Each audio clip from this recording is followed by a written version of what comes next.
Chris Adamski, I'm Ken Laird, all brought to you by Invisible Fence brand, which has helped over 2 million pets enjoy more freedom in their yards so owners can relax and not worry about them running away. To schedule a free in-home consultation, visit invisiblefence.com. Invisiblefence.com. Gentlemen, will the animals at Consol Energy Center tonight be particularly nasty ones? The Philadelphia Flyers in town here on this jagged off Wednesday in the Berg. Yeah, they stink. They suck. They're barely 500. They're not in the playoffs. They're all injured, and I can see them coming here trying to hurt somebody from a team that's actually going to be in the playoffs, because that's what that organization has been about for 40 years. They used to succeed at it. They no longer have managed to do that in the win column. Oh, they could still hurt people, though. That's true. Buzzsaw, the Penguins have a 7-point lead on the, to make the postseason. Ottawa is pretty far back.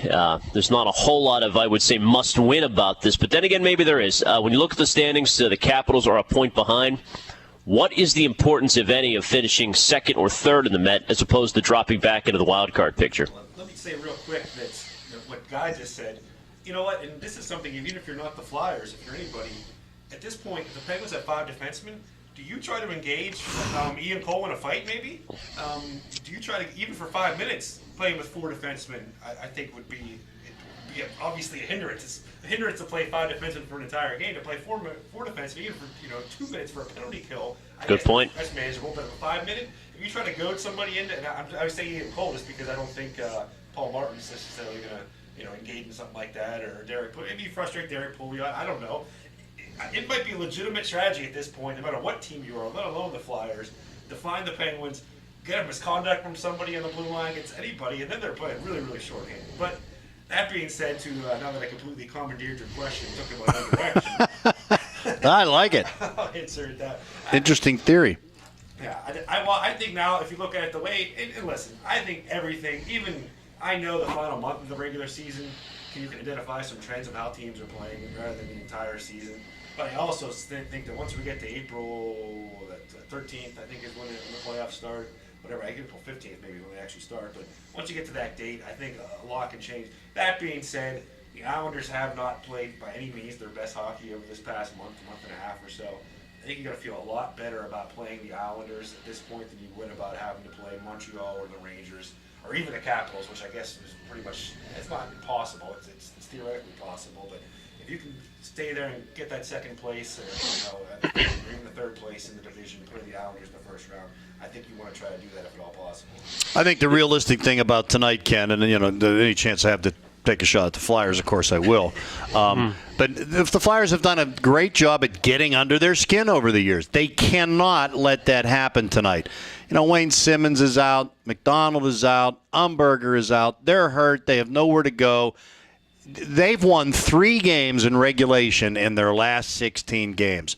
Wow. This is a game you have to just go out and win and forget about that they play well here, that they've won 10 out of 12 since the building opened. And what you really got to forget is any of the extracurricular stuff. Just from a strategical point of view for what it would do for the game, as Buzzsaw talks about with the lack of defensemen, and just for the risk of getting another person hurt. It's not worth it. They aren't good enough right now to be that concerned with. I know the rivalry. I know the Flyers. I know it's an 8 o'clock start because it's Rivalry Wednesday, baby. Play a regular game and get through it and pick up 2, which should be cheap points against a stinko team. It's a legitimate rivalry, other than when, Rivalry Wednesday is just TV audience Wednesday, when it's like the Kings and the Rangers or something, and these teams that have no tie whatsoever, and NBC puts them on Rivalry Wednesday and creates a rivalry because they... Well, even the Penguins Blackhawks were on earlier this year. I mean, they play twice a year. Other than playing in one Stanley Cup final, how the hell are they rivals? Well, the Penguins' home record, guys, is 23-12-4. That sounds pretty good, but it's only marginally better than their road record. As far as home ice advantage, I really wonder how that's going to play in this year. If they get that, let's say they play the Islanders and get an extra game here. It matters, right, guy, for the money factor for maybe an extra home gate. But does this look like a team that needs home ice in the final change in Mike Johnston's system, or is that less important than we thought it was? Not normally against most teams, but we've all been to the Nassau Coliseum and know how loud it can be. It's a small, low-ceiling building. It's the final playoff games there in the history of a pretty awarded, accomplished franchise. And I think it will be a tough place to play this year. I'd rather be at home. Yeah. Buzz, do you agree? I mean, despite recent Game 7 failures at home? It is an excellent point that the Coliseum will be, right. I always said this, and this is going a little bit off a tangent here, that just by sound alone, I feel like the blood alcohol level of the crowd at Nassau Coliseum is higher than any other NHL venue or any other venue maybe of sports. It just seems like higher than Philly. They're chanting more. It's like they're but I also think there's Philly, but no, Philly, they're just Neanderthals even sober. So really, it's the I don't know. I think that place and the fact that it's last season is something you want to avoid. But that all being said, like you brought up, the home record for the Penguins in the playoffs and the Consol hasn't been that great. I don't think it's going to matter a great deal. They've lost so many Game 7s here, but maybe against the Islanders. Even if it's not an advantage, you should strive for it anyway. And maybe just that very incremental difference could mean something. So you want to get it, but it's not the end of the world by any means. They don't. Yeah, it may be more important to find their own identity and just start playing good hockey. Philadelphia comes in having won 15 of the last 23 games against Pittsburgh in the last 4 years. Rivalry night indeed. We're talking about it here all through the day on TribLIVE Radio. Ken Laird, Guy Junker, and the Buzzsaw Chris Adamski, all brought to you by Invisible Fence Brand.